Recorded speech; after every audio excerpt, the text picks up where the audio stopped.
సామాజిక న్యాయం కోసం గళమెత్తిన సామాన్యుడి స్వరం కాపునాడు. సామాజిక న్యాయం కోసం సామాన్యుని స్వరం మీ కాపునాడు. కాపునాడు సమాచార లేఖ లెటర్ నంబర్ 123. చంద్రబాబు, నీ భవిష్యత్తు అంధకారమా?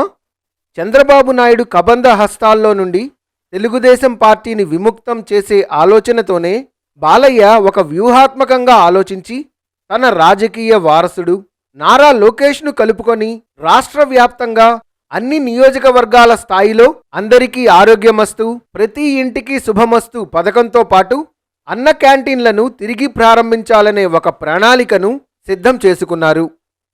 తన తండ్రి స్వర్గీయ ఎన్టీ రామారావు పట్ల చంద్రబాబు నాయుడు వ్యవహరించిన తీరుని మనసులో పెట్టుకున్న ఎన్టీఆర్ ఫ్యామిలీ సమయం కోసం వేచి చూస్తోంది. ప్రస్తుతం రాష్ట్రంలో జగన్ హైస్పీడ్ ముందు దాన్ని అందుకోలేక తెలుగుదేశం పార్టీ చతికిల పడిపోతోంది. ఇట్లాంటి పరిస్థితుల్లో అసలు కంటే కొసరు మేలన్నట్టు చిల్లుపడ్డ ఓడ నుండి గట్టు దాటే ప్రయత్నంలో నారావారి నాయకత్వం నుండి నందమూరి నాయకత్వంలోకి లోకేష్ మారనున్నాడా? ఈ అనుమానానికి కారణం ఏకకాలంలో అటు మంగళగిరి ఇటు హిందూపూర్లలో ప్రారంభించిన ఒకే రకమైన కార్యక్రమాలే.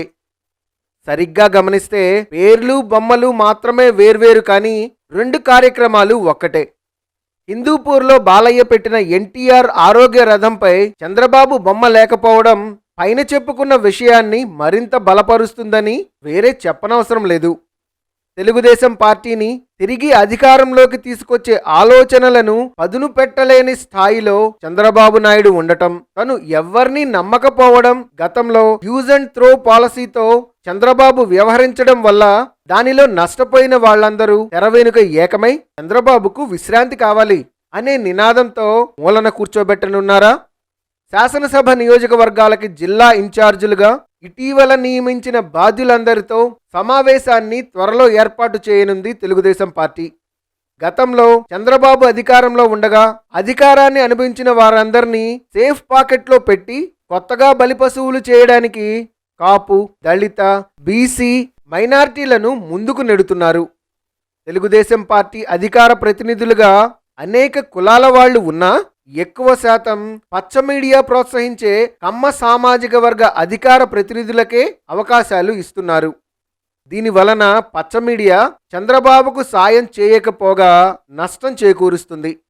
ఇక అక్కడ జరిగే చర్చా కార్యక్రమాలు ఒకే రకమైన వ్యక్తులు, ఒకే రకమైన మోసధోరణిలో వీక్షకులకు విసుగు పుట్టిస్తున్నాయి. ఈ మధ్య జరిగిన గోరంట్ల మాధవ్ విషయంలో తప్పు ఎవరిది అన్న విషయం బయటపడకముందే దీనిని ఎంతో రాద్ధాంతం చేయడం అవసరమా? దీని వలన సమయం, డబ్బు ఎంతో వృధా అయింది. కురువ సామాజిక వర్గానికి చెందిన మాధవ్పై ఇంత దాడిని కురువ కుల సంఘాలు ఆహ్వానిస్తున్నాయా? ఈ సంఘటన వారిలో ఐక్యతకు నాంది పలికింది. అయితే ఈ వ్యూహంలో చంద్రబాబుకి గట్టి దెబ్బే తగిలింది. బాలయ్య అల్లుతున్న రాజకీయ వ్యూహంలో చంద్రబాబు నాయుడు చిక్కనున్నాడా?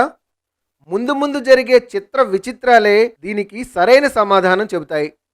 రాష్ట్రంలో ప్రస్తుతం జరుగుతున్న రాజకీయ పరిస్థితుల గురించి మనం విశ్లేషించుకుంటే ఇక్కడ జరిగే కబడ్డీ ఆటలో జగన్మోహన్ రెడ్డికి వ్యతిరేకంగా జనసేన పార్టీయే ముందుంది. జనసేనాని టీంలో చేరితేనే చంద్రబాబు ఈ ఆటలో మిగులుతాడు, లేకపోతే భవిష్యత్తు అంధకారమే.